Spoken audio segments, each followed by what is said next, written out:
Now call to order the January 27th, 2026 Board of Trustees meeting. I'm being 6:30 p.m. Please rise for the Pledge of Allegiance. Pledge of allegiance to the flag of the United States of America and to the republic which stands one nation under God, indivisible, with liberty and justice for all.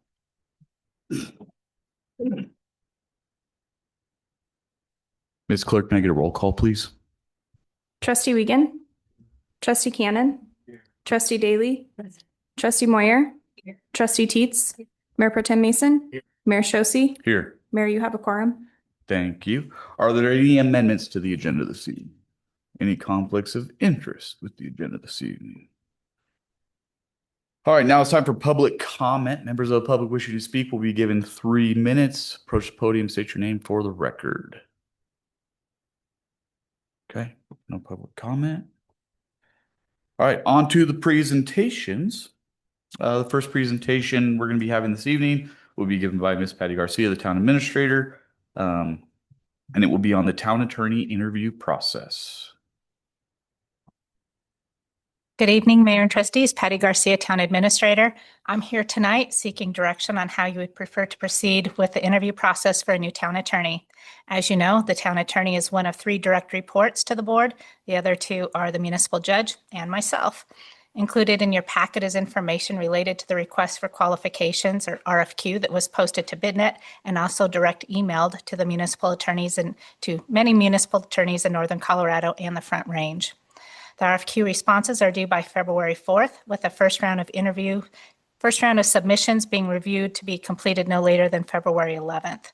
Phone interviews of the first round of finalists are scheduled for February 18th to 20th, with in-person interviews, hopefully the top 3 or 4, to be before the Board of Trustees in this room on March 13th. That would be held as an open meeting and open to the public. So I do have some questions for you. I'm wanting to make sure that we go with, since it is one of your employees, I want to make sure that I do what you want me to do as far as the interview process. So one of the questions I have is, does the board want to participate in the initial review of applications? And if so, I would recommend no more than 2 being appointed to that. We'll go down the line. Trustee Teets. Yes, I would prefer to be involved in the selection process. Yeah. I also believe that the initial round and even the evaluation of the matrix and so forth, according to your memo, I think 2 board members would be sufficient on that, and also the phone interviews. Okay. Yeah, I fully agree with that. As one of our employees, I think it's important that we're involved with the entire process. So I would fully agree. Amen.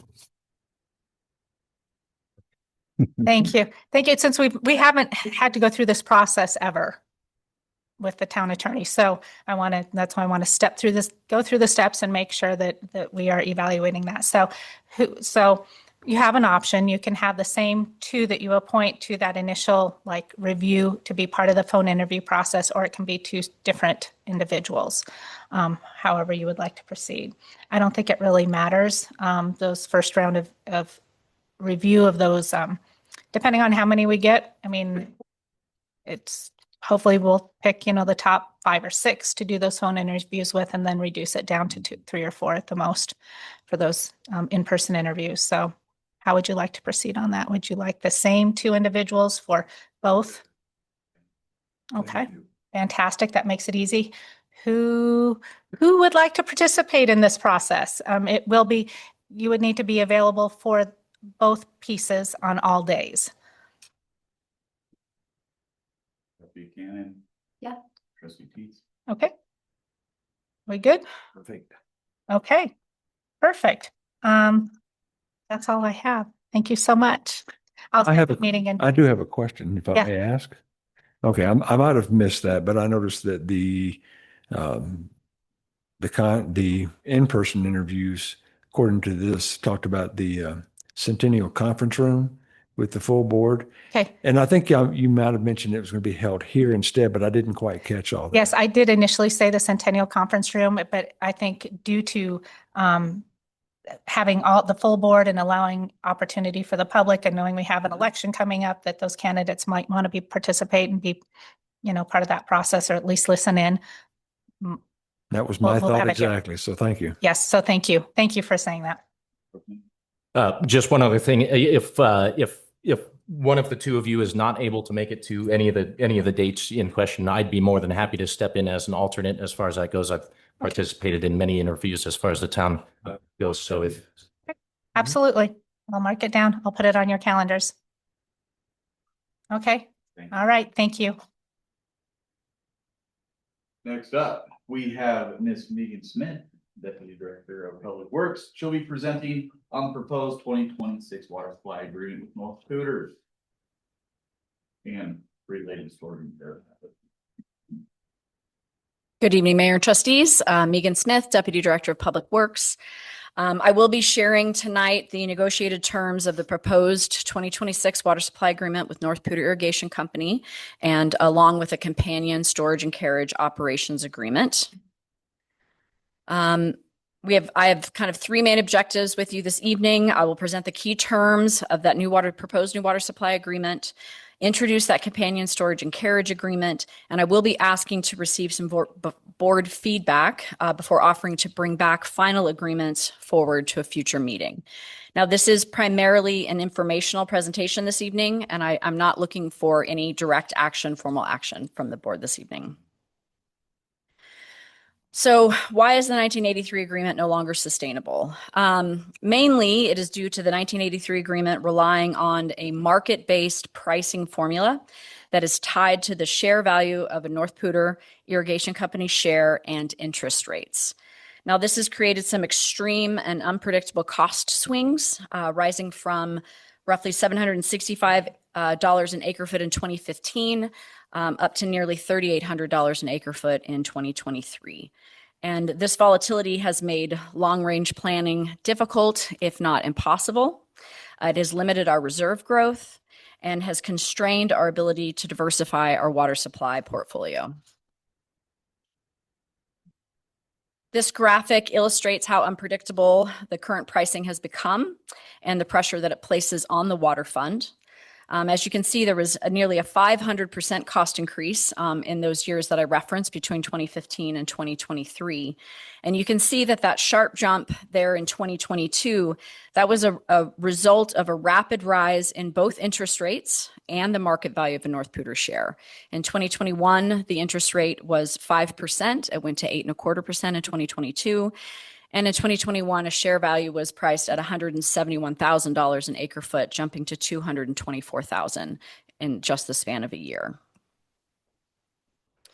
Now, just for some context around our current water supply, we do have a combination of groundwater and surface water that is primarily only surface water through North Poudre Irrigation Company system. Our groundwater wells can produce up to about 365 acre foot annually for potable consumption. That's really a function of some treatment and operational limits. Our surface water from North Poudre Irrigation Company remains essential. The town currently now owns 75 shares of North Poudre. And in 2025, the town exercised our option to use the multiple use portion of those 75 shares for drinking water production for the first time. Use of our share ownership really helps reduce our cost exposure to the volatile market-based pricing. And our water source development plan that was finalized and presented to the Board of Trustees in September of 2025 reaffirmed that diversification is necessary, but it really highlighted that affordability and predictability under the North Poudre agreement is key to being able to move forward with any diversification options. Now, moving forward to the proposed key terms of this 2026 water supply agreement. Primarily and up at the top, you'll see it does maintain the perpetual 275 acre feet of what we are terming legacy water as part of the 53 shares that were turned over to North Poudre in the original 1983 agreement arrangement. It adds a term of contract water under a 40-year term through water year 2066. And it replaces, a key point also, replaces that volatile market formula with a starting price of $1,200 an acre foot that is adjusted annually for inflation. It does include a set of step-down minimum payments in the first 4 years of the agreement. This was a negotiated term with North Poudre to create some revenue stability for the company in those early years.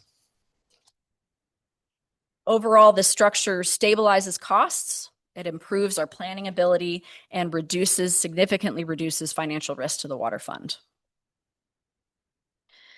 As mentioned, the carriage and storage agreement is essentially the operational partner to the water supply agreement.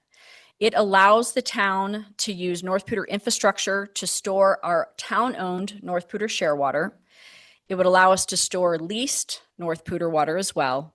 And there are also terms to provide the opportunity for delivery and storage of foreign water supplies into Reservoir 3. So water supplies that start outside of the North Poudre system. And this is essential because several of our future water supply options require exactly that kind of potential pathway, which is something we don't have today currently under the 1983 agreement.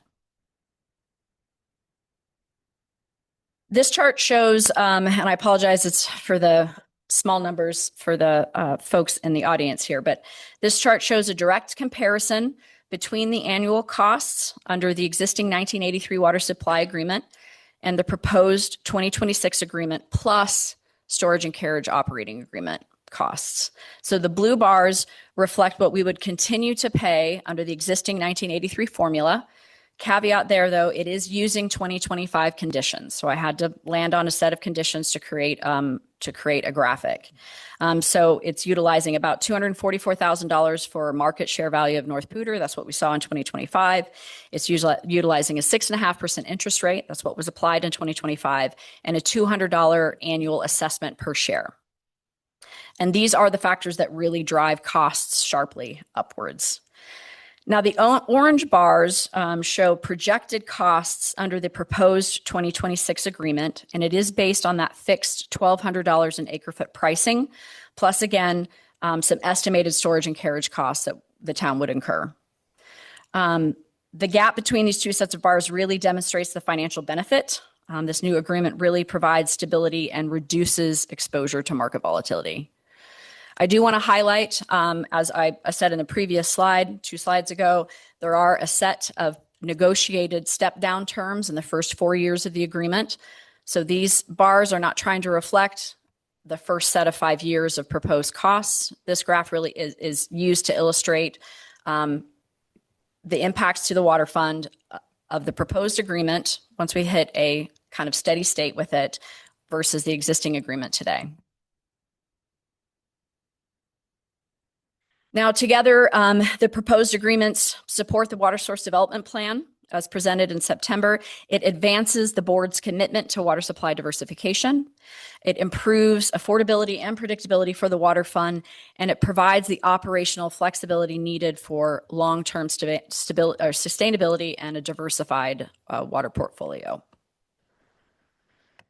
And to conclude this evening, staff is seeking feedback on these 3 items. If these terms meet your goals for affordability, predictability, and flexibility, if the board supports staff moving forward to finalize the agreements for future board consideration, and if you have any suggestions or feedback for refinements that you would like to see to improve clarity or public understanding. And with that, I am happy to take questions. Thank you. Trustee Moyer? I don't know if I have ever loved a graph so much in my life. It's very exciting to see. And Meagan, I know that you've worked a really long time on this, and it's maybe caused a little sleepless nights occasionally, but I think you've done an incredible job. And I think that this will go a long way for the future of Wellington, just in our ability to, like you said, diversify our water sources and be able to expand our planning further than we ever have been able to before, let alone budget responsibly, knowing that we have some figures in place that we can count on. So it checks all those boxes for me. I did send in a couple questions just that I had on like post 2029 for the market value after the progressive pricing decreases. I just wanted a little bit of clarity on that, which is fine. I'd love to talk to you offline. And there were a couple other questions that I sent into, but I did it late. And I think overall, this is just really a wonderful step for the town. So thank you for getting it all together. Thank you, Trustee Teets.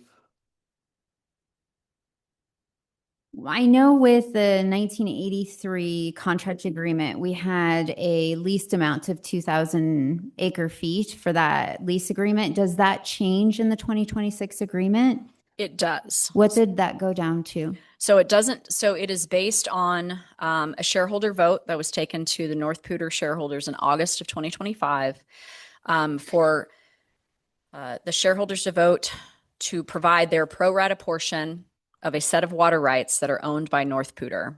So that will be a variable yield. Those water rights will yield variably based on conditions in the Front Range.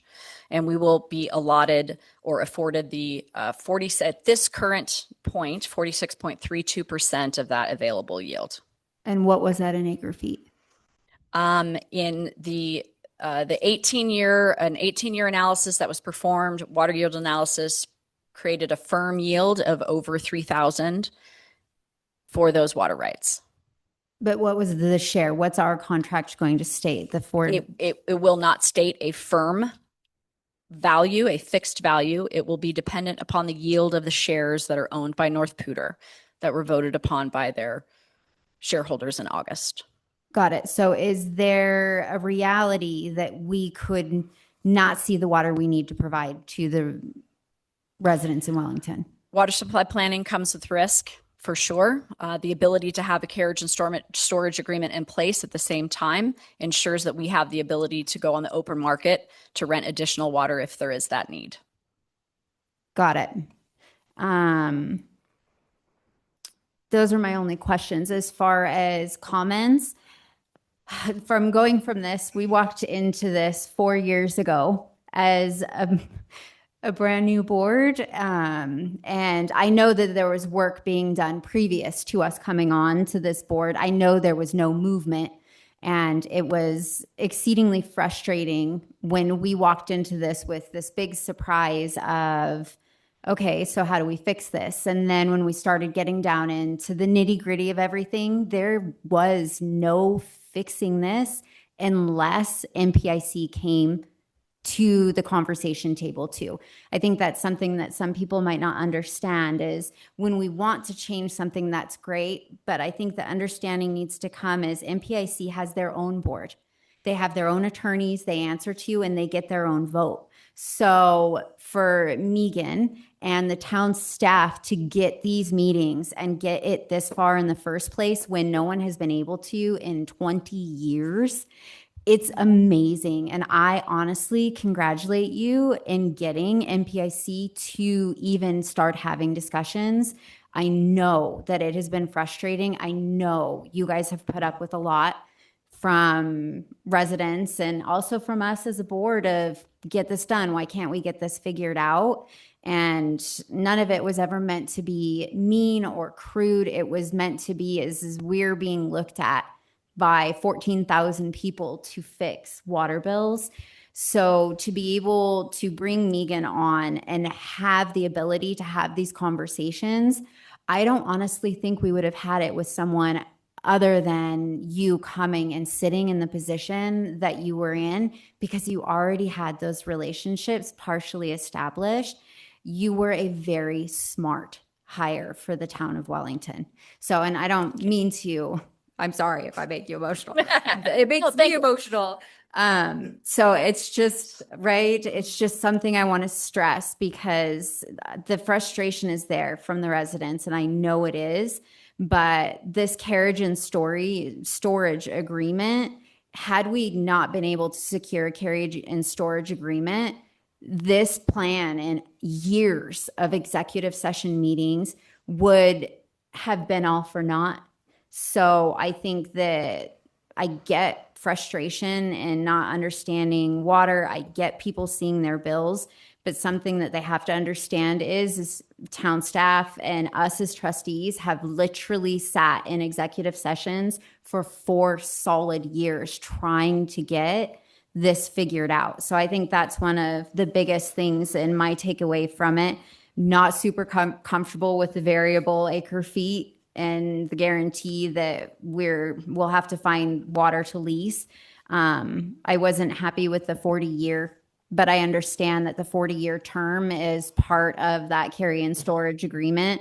And it just means that as trustees, some of us and mayors step down and we still have trustees moving forward. The goal is water, water, water, and that focus has to be on securing additional MPIC shares or extra storage elsewhere. So I would just want to say thank you to every single town staff member that has been involved, because I know it's been a lot, and you guys attend many more meetings than we do related to this water project. So I'm very grateful. Thank you. Thank you. Trustee Wiegand. I agree 100% with Trustee Teets. You guys have done a fantastic job. Quick question though, what has the usage for the last couple years been for the town? In 2025, water year 2025, the town utilized a little over 802 acre feet out of Reservoir 3. Okay, so we have 275 Mhm. plus how much off of our shares too? This year, we utilized 185 acre feet. Okay, perfect. And then we also have the wells if we actually use that. So we should, I think, at the size of our current town, it should be plenty sufficient, but it's going to give us a chance to grow. The 2000 or the 1983 agreement was a great program for a small town, but not for a town of 12,000 or down the road 25,000 or whatever we end up with. So, this is going to give us a chance to look at alternative places to obtain water, looking for the future. That's one thing I think our board has done a pretty good job of, is looking for alternatives, looking down the road to try to make this town a very thriving town because of the water prices. And as we are seeing in the community and in the area, water is a major discussion. Other towns are getting hit with big increases. This is going to help stabilize our pricing.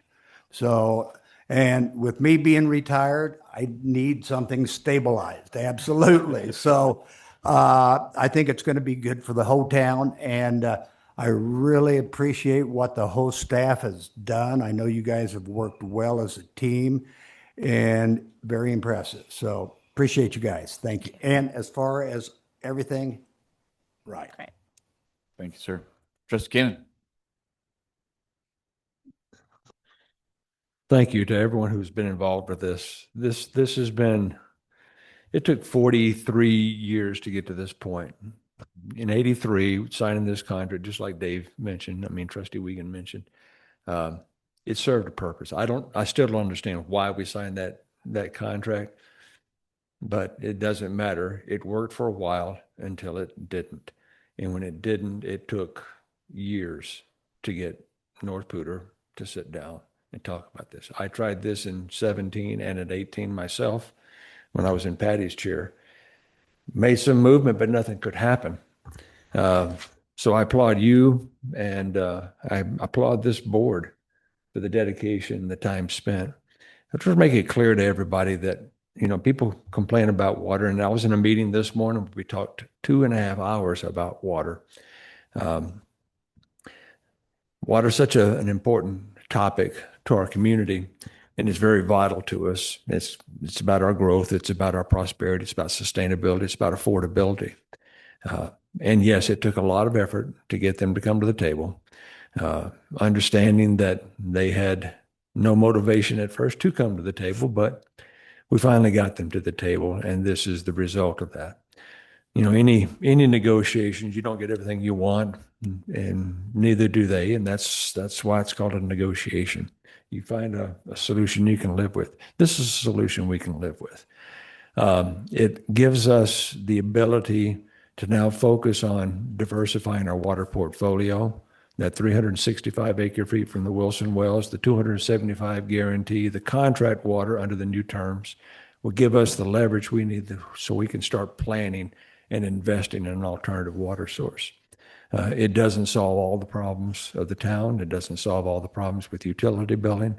It doesn't do a lot of that, but it does allow us a way out. And as this process proves, once you pick a path, sometimes you have to just stick it out until the end. And this path took over 4 years. It took a lot longer than 4 years. So staying on course and staying the path. And I agree with everything being said. Meagan, you've done a marvelous job. We've had a lot of those executive sessions, understanding the intricacies of the contract and so forth. And I'm happy with where we are now.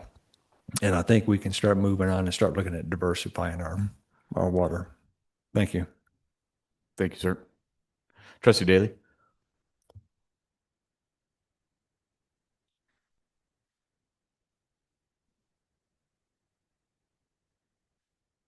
We have two people in the audience today outside of staff, and the people who have to be here and serve on this board.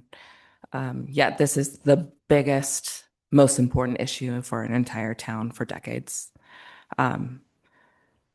So I appreciate that you guys are here and hearing about this. This is the single most important thing to the town of Wellington, in the category of water that's outstanding, that impacts our town, and it's huge. So what I want to draw attention to that was in your presentation is over the last 10 years, we've seen up to 500% increase in cost of water outside of any control whatsoever from our town. We have no idea what's going to happen or how it's going to be impacted. It could suddenly be 500% more than it is now. And that's based off of the agreement that we're in right now, and that is as old as me. I was born in 1983. So when we're talking about, and you're asking for the question of predictability of whether or not pursuing these terms within a new agreement would improve our predictability, I would say absolutely. This is so important for improving our predictability and our expenses for water. So to give, for the business purpose of what you asked for a feedback, 2 thumbs up when it comes to predictability. I have to give pause to this because we're all up here. And this is the first time, I guess, we've publicly been able to bring this to the town of Wellington to say, hey, guess what? We've been working on negotiations, right? We keep saying we are, but we were in the period of negotiations where we couldn't publicly discuss it and put at risk any negotiations that were occurring. So today marks a really important day because we're discussing this and showing this in front of the town of Wellington. That doesn't mean that we haven't been focused on it and knowing that it's a top priority for years and years and years and years and years. I'm not kidding, for years. This has been top of mind and a top priority. So it's very exciting that we're discussing it in that sense. So 500% increase in water costs, completely outside of our control and our hands. What does that do to our town? Not to mention that we're already in a difficult position for water, and that we can't predict it whatsoever. It eliminated any opportunity for us to find other choices to improve our situation, right? Our funds are stuck. It put us in a bad position, increasingly becoming worse over time, and then not even giving us any sliver of hope to find an alternate solution because we didn't have the money to do that because of where we were and where we're stuck. This gives us the opportunity to, improve the predictability, the cost of the water that we use right now, and in an easy way of saying how much we'll need right? Up to 40 years from now and make sure that we're still safe and sound and in a good situation.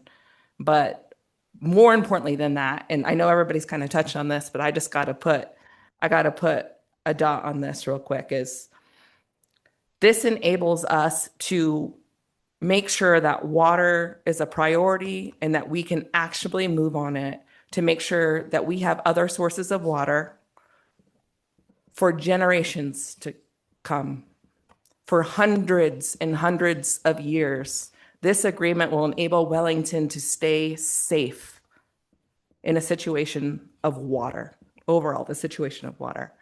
So we say this is fantastic and this is great, and that is such an understatement because this is solidifying the future of Wellington forever when it comes to our most scary situation, and that situation is water. So, of course, I want to thank everybody who's been involved with this. That goes without saying, but I want to make sure that the gravity of what we're talking about right now and the potential of what it has for the future of Wellington is understood and known. So back to the business of what you asked us to answer. Affordability, the step down process, I understand, will likely be paying for more than we're using under this agreement in the next year. But that gives our partners some certainty and somewhere to work with. And I think that that is fair and a sacrifice that we should be willing to make to ensure that we have this opportunity over the future. Predictability, I already mentioned that. Flexibility as well with the carriage storage agreement allows us again to diversify our water, but still have a place to put it and be able to use that water. Not to mention the flexibility of having additional funds to invest in diversifying our funds further, or diversifying our water options further that we've discussed in other opportunities that may or may not even go through similar water structures as we have available now. So I think that what I would ask for clarity and public understanding is that second portion of what I was talking about is the opportunity for diversifying our water sources. Seeing a huge cost savings is one thing and is super important, of course, for us to be able to be predictable and understand where our bills are coming in when it comes to the water. But knowing what opportunities it has for us for the future and how we can make investments with that money is also really important. Those have to go hand in hand. We've talked about that from the perspective of our board. The other thing in here is the 40 years consideration. I realize that is potentially a scary thing and sensitive, and I think it needs to be just publicly known when we're talking about an agreement for up to 40 years potentially. And then I think that, again, also matches well with our plans for diversifying water and investing in the future of Wellington and water. So thank you so much. Thank you. Mayor Pro Tem. Thank you, Mr. Mayor. Ms. Smith, it's been a long road to get to where we're at here today. I'm just going to rattle off a couple numbers. If I get anything wrong, please correct me. Trustee Meagan, you had asked about highest amount, in 2023, highest amount that we've ever used in the town when everybody's trapped in their house with COVID and that sort of thing was about 1,100 acre feet. To that point, Trustee Teets, you had part of your question, I think, was, are we assured any type of allocation as far as that goes? I did want to highlight out of the Josh, and I'm trying to remember these from memory. So out of the Josh Ames ditch, I believe the lowest allocation in 18 years was about 3,060 acre feet. Times 46% as the shareholder vote comes out to 1,407 acre feet. You can add to that the 275 acre feet that we have that is perpetual in the agreement, plus the 75 shares that we have. So I think we have far more than what should cover that over the next number of years. So I think we're in very good shape as far as that goes. And then I also did want to highlight, as far as the 40 years go, I think North Poudre was originally asking for 30 years, and we actually ended up getting them to concede on that for a full 40 years. So very impressive on the negotiation side as far as that goes. As far as predictability goes, getting this thing down to a $1,200 per acre foot is extremely impressive, and I am extremely happy with all of the terms in this agreement. I fully support finalizing agreements for consideration by the board in the future. And I just want to say thank you to staff for all the hard work that they put in this. It's been years to get us here. And I'd also like to thank North Poudre, our partners in this, as well as their shareholders. This really sets us up for the future, and I can't wait to get started on our diversification projects as far as that goes. So thank you very much, and really appreciate all the hard work. Thank you, sir. Well, Meagan, you're impressive. Yeah, it's been a long time coming, and you were the right person for the job. Had the personality, the tenacity. There was moments, right? But you did great. You did great. And staff, everybody involved. I think most all of us up here, I mean, ran on some sort of platform of water and things of that nature. So I think a lot of us can say that this is a pretty good accomplishment on just that alone, but let alone for the people of this town for years to come. Yeah. So this is, yeah, monumental, I would say, for the town of Wellington. I wholeheartedly agree with the affordability. I believe it falls in line with affordability. Understand the stair stepping. That's so North Poudre can still operate and wean off of us being their largest income. And then predictability gives us wonderful predictability, and then the flexibility too, which was touched on, of the storage and carriage, but then also exploration of secondary sources or even more, which is incredible. We'll have hopefully possibly get a quicker bonding rate. Who knows? We'll see. And then, yeah, I support moving forward with these agreements, and I do not have any refinements for clarity or public understanding. Okay. So one hell of a job. Thank you. One last thing. What are the next steps? I had a meeting with North Poudre today. So they have their annual shareholder meeting on Monday, February 2nd. Then they will have some new board members seated as a result of the shareholder vote. They will have their next board meeting February 11th. There's a couple of remaining topics to refine between our water lawyer, their water lawyer, which are both on the call today. Things are progressing quickly. There is a strong goal. However, there is a strong goal to have everything completed and contracts able to be brought forward by the end of March, before the end of March. They have a driving goal to have all of this defined and in place prior to their April allocation. But they have a board, we have a board, they have a lawyer, we have a lawyer. But that is the goal that is set out before us, and that we all agreed to working our best to try and meet. Thank you. Yep. Perfect. Thank you very much. Thank you very much. I appreciate the feedback.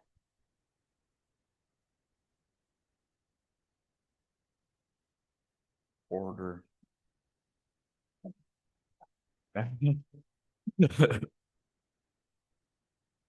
All right, onto the consent agenda. Ms. Clerk, will you please read the title for the items on the consent agenda?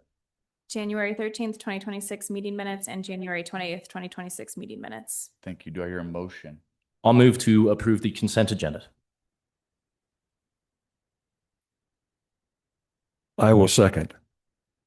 Thank you. Ms. Clerk, make it a roll call, please. Trustee Teets, Yes. Trustee Wiegand, Yes. Trustee Cannon, Yes. Trustee Daly. Yes. Trustee Moyer, Yes. Mayor Pro Tem Mason, Yes. Mayor Shosse. Yes. Mayor, that motion passes. Thank you. On to reports. Mr. Gould. Got to make this microphone work. Thank you, Mayor. Just a couple of things that I got from Jed this afternoon. He mentioned that court is very active. He is working through some cases that have been ongoing for a while, some of those invoking abatement and nuisance issues, but he is working through those cases. He mentioned that the board may at some point want to consider amendments to the mini bike ordinance. There are tickets being issued. I understand there were some comments at a work session recently. There seems to be some confusion among some members of the public about specifications regarding items that are legal and are not legal. So he said that may be something you want to consider at some point. And he mentioned that he would probably let staff drive that, but we're happy to assist. Awesome. And that's the report. Thank you very much. Thank you. And I'm happy to be here. Yes. Miss Patti Garcia, Town Administrator.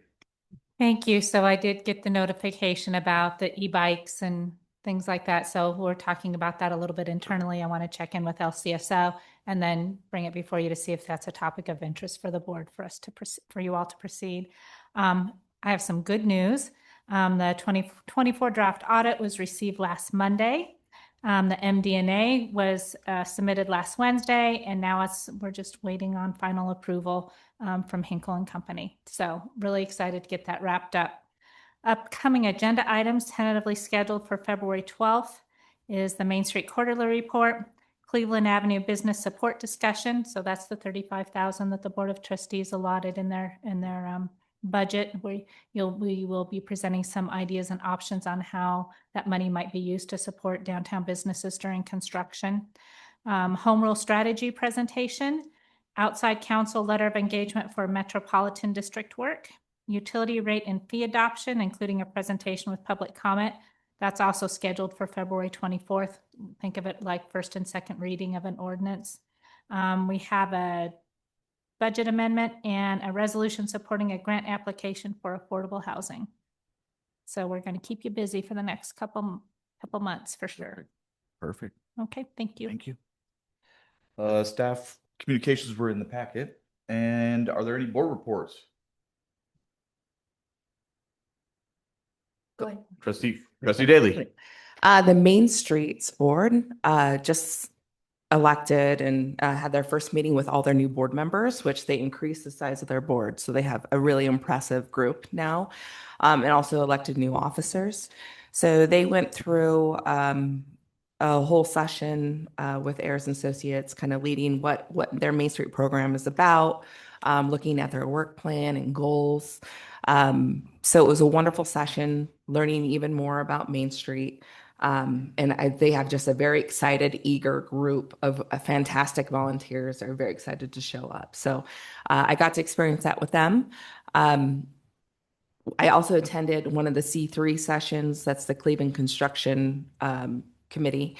And we discussed some of the things that probably likely will be coming before all of us about recommendations and how we might use those $35,000 that are budgeted and how they can support the businesses, in addition to talking about some other networking opportunities and ways that they are planning and scheduling sessions to be out in the public more and support all the businesses downtown as a networking group, as businesses supporting businesses. It's really refreshing to see that group getting together and all the great ideas that they have and how they're really actionable about supporting businesses. So I really appreciated their enthusiasm and offer any of my support I can to give them whenever possible. So excited to hear about that and get feedback from the businesses on exactly how they think that the money that we've allocated would help them best. I think that's the biggest input that we need really at this point. PROS is continuing to do wonderful things, and they are looking at some of the preliminary plans of what we're going to be presented from the perspective of the master plan for PROS, as well as the community feasibility study that occurred. They are pumped up and excited. There were squeaks and glee associated with some of the early items that they've gotten to see so far and provide input on. And they really look forward to driving the results of those studies and getting in front of us and discussing some of the priorities that they see based on the results. So a fantastic group, again, of volunteers. Thank you so much for their service. They're also been partnering with some more Boy Scouts in the community. They did a project for silver medal for Girl Scout last year, and they've been welcoming other youth participants in the community and seeing how they can help sponsor projects and get involved and get them just support they need from the town. So they've been sponsoring groups like that. So I really applaud them for doing that. Another update is that the Wellington Food Pantry has the really exciting news. They're going to be moving temporarily into a new location off of Wilson right here at Eystone Elementary. They're going to be able to expand their hours that are available and the pickup times throughout the week. So now instead of just every other Thursday, they're looking at Tuesdays, Thursdays, and Saturdays on a weekly basis, the times that they'll be available, and then the options that'll be available. You can check them out online.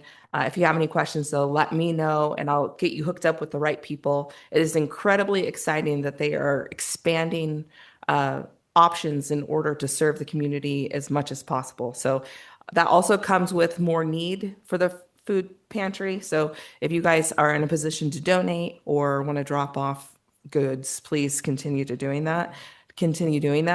But this is really exciting news as they're, ramping up and working on rehabilitating a new property that will be open even more often.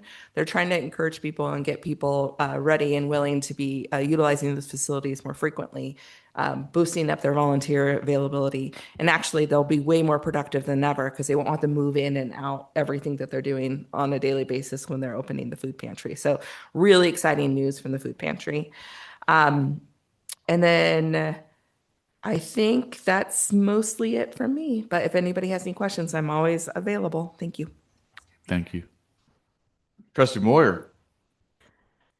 So I have not been sitting in this seat, but I've been following Wellington as I've been on my travels. And I just wanted to point out that I know we had the big windstorm and we had the planned outages, and that can be an annoyance and an inconvenience. But two of the communities that I've recently been in and helping to rebuild would have been saved had they taken that precaution. And so as much as we don't appreciate it at the time, I experienced the winds in Hawaii, and we have that same level of wind, if not 2 times that. So the danger is there, and I just appreciate the forethought and the security that those choices have given Wellington recently.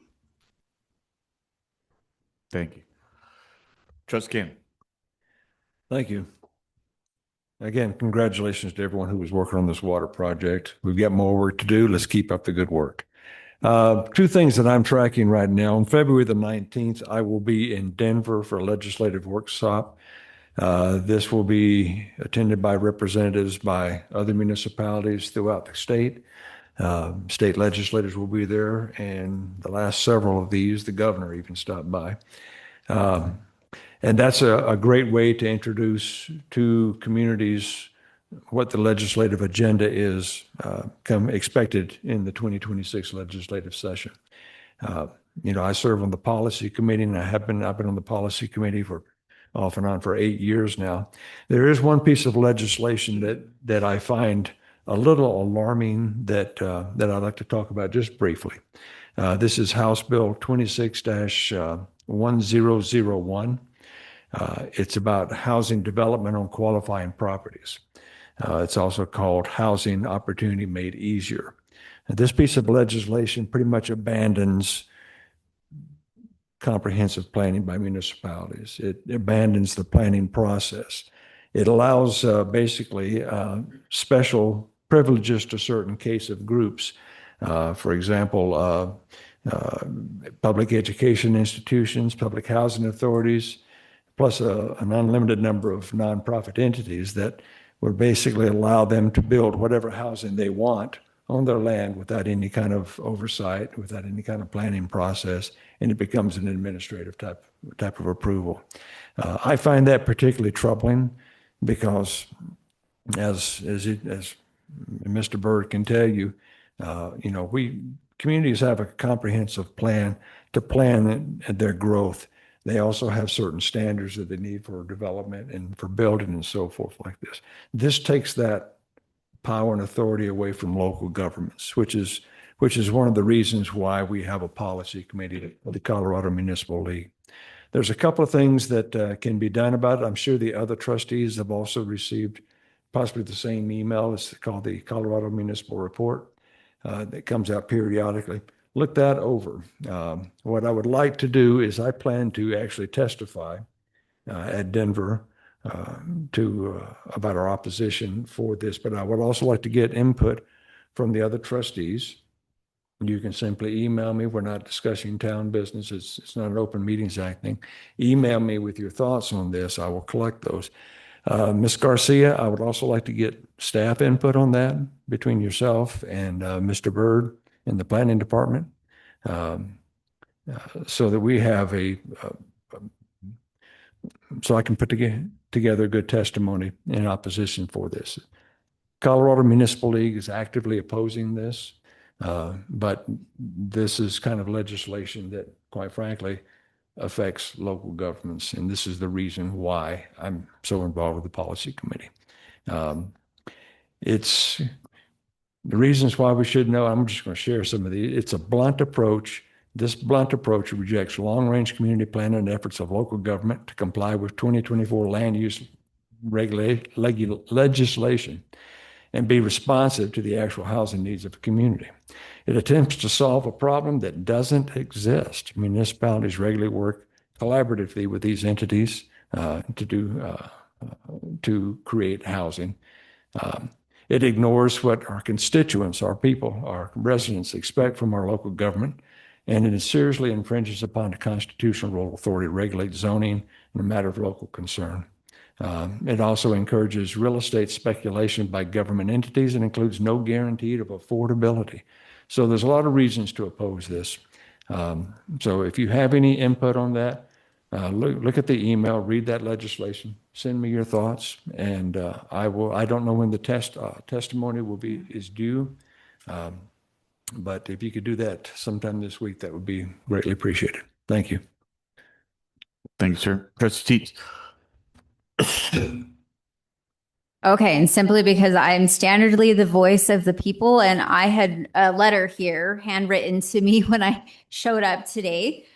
This says Excel Electric has a monopoly in the town of Wellington and the community. It is time to find an alternative provider.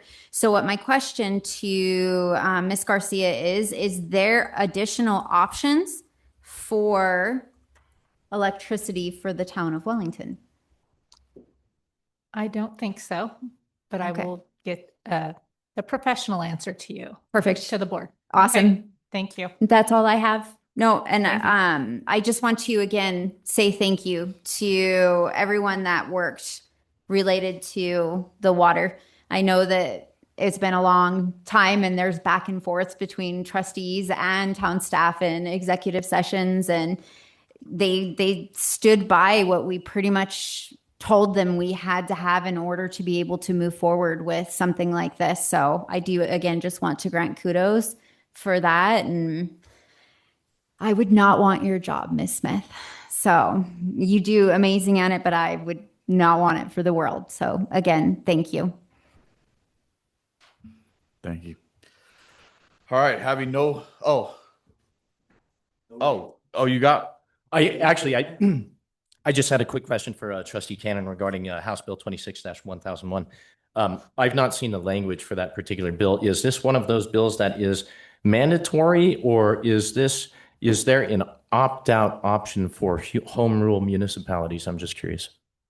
I just got the email today. I have not read the act itself. I would suppose that there is no opt-out on this because they're taking this as a matter of statewide concern as opposed to local concern. Understood. I appreciate the answer on that. Other than that, I'd also like to thank town staff again as far as the water stuff goes. Great job, guys. Other than that, I have nothing else to report. all right. Thank you. Thank you. Having no further business, do I hear a motion to adjourn? I make a motion to adjourn. Second. All in favor? Aye. Aye. I will now adjourn the regular meeting, time being 7:23 p.m.